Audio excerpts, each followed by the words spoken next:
I've been playing around making different style tool handles using my handle making jig. You may have seen me use the jig in a couple of past videos, but I've never actually shown how to make it. I originally threw the thing together with hot glue, and although it worked well enough, I've decided to remake it with some improvements and do a better job of it. You can see I've made a mess of it trying different things out, so now I'll make a new one. I'll show you how to build it and how to use it to make different style handles. With this jig you can make handles for many different hand tools such as files, chisels, gouges, a drawer knife, screwdrivers and even a carving knife, which is going to be my next project.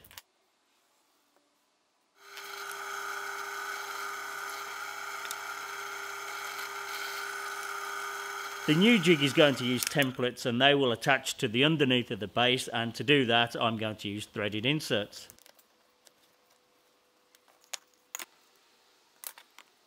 I'm taking a small amount off a couple of the corners, and that's just for a bit of extra clearance.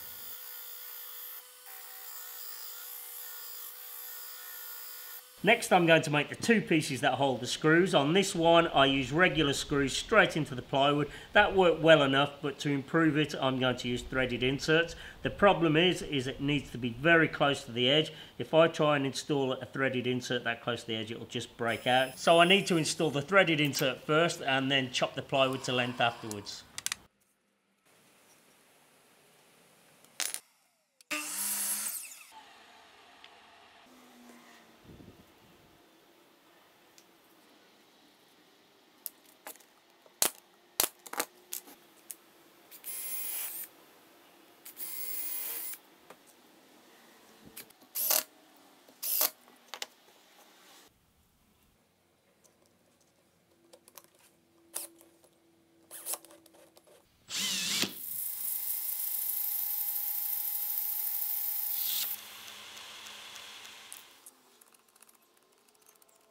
Back to the original jig, and to make the cuts for the handle I use a piece of plywood that has the correct angle on for that particular handle. This one's 8-sided, so I use a 45-degree angle.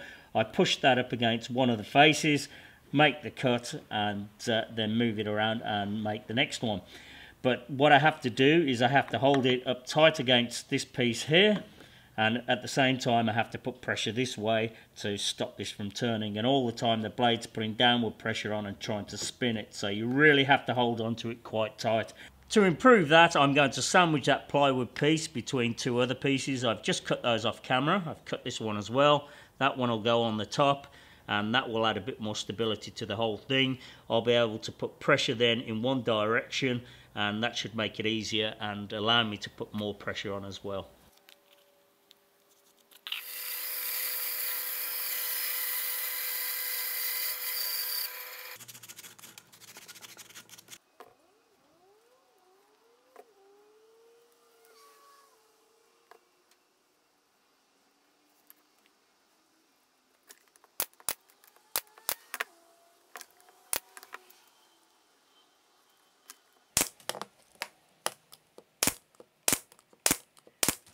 The jig itself is just about done, so now I'll start making the templates. If you'd like to have a go at making the jig, you can download the plans from the link in the description.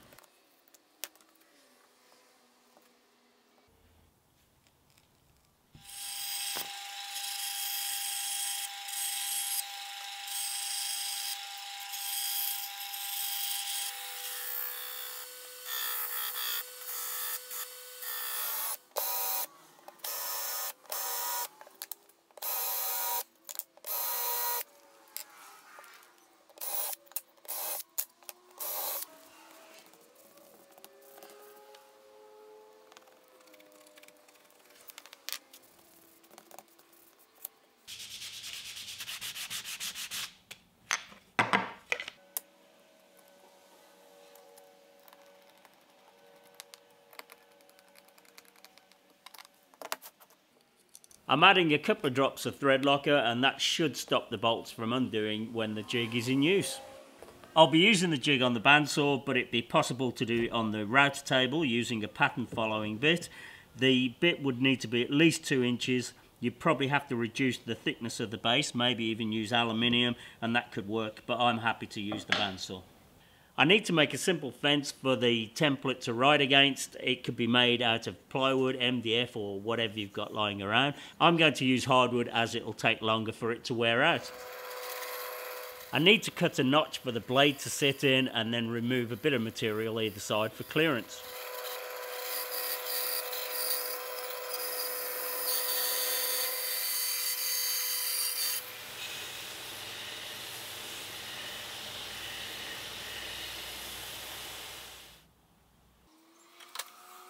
The blade needs to be set slightly back, else it'll cut into the template, and the way it works is the template rides against the 2 points either side of the blade.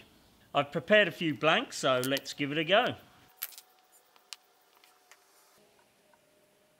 For the first test I'll do an 8-sided handle. For that I need a 45-degree guide, so I'll push that through. We'll take off each corner, so I'll flip it around, do the next one, and we'll do all 4. And then using the other side of the guide, which is 90 degrees, we'll push that back up against the sides here and we'll profile the other 4 edges.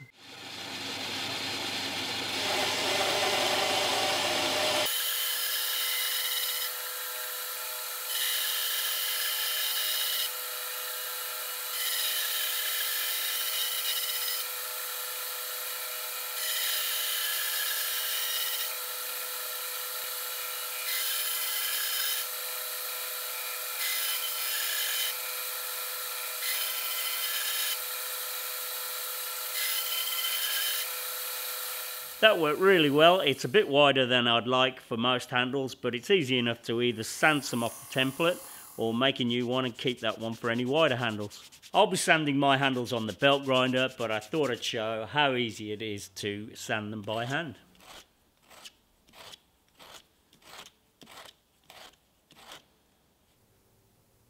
Next I'm going to make a 5-sided handle. It's something I've been meaning to try for a while. I read somewhere that it's the best fit and grip for a handle in the hand. I already made this one with the old jig and that's when I decided I needed to remake it. The 5-sided handle is very easy. We just need a guide block of 54 degrees.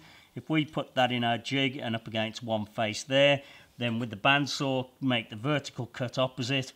And then we'll take that cut, spin it back round to this position and make the next one and keep doing that until all 5 faces are cut.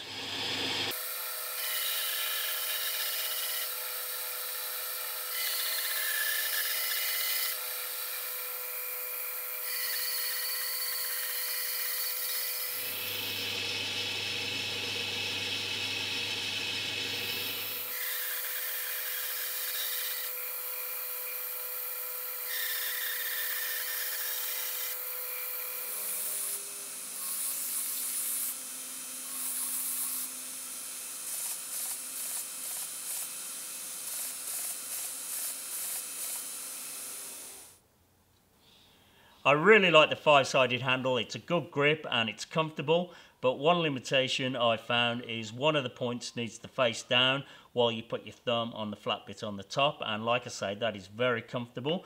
But for some tools like this file, when you use the other side, you end up with a point at the top, and while it's still usable, it's just not comfortable. But for something like a gouge, where you only use one side of the tool, it would be perfect.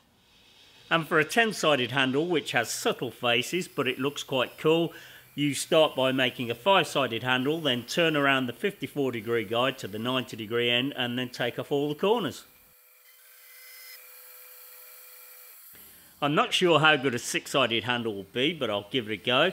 For this you need a 30-degree angle guide, and with that take 3 cuts. It'll make a triangle as you look at the end of the handle, and again take the 90-degree end of the guide and take off all the corners.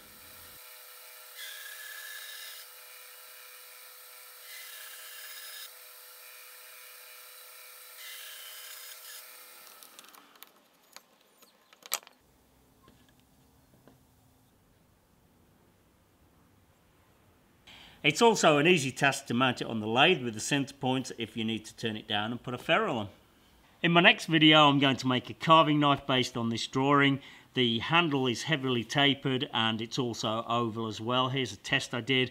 I've done this on the same jig and that's what the other template's for. And to do that I use the one side of the template to cut down the sides, then flip the template around and then cut the other sides afterwards. but I'll save that for the next video. I reckon that's a great little jig. Hopefully it was useful to somebody, and I hope you enjoyed the video. If you did, please like and subscribe. Thanks for watching, and I'll see you on the next one.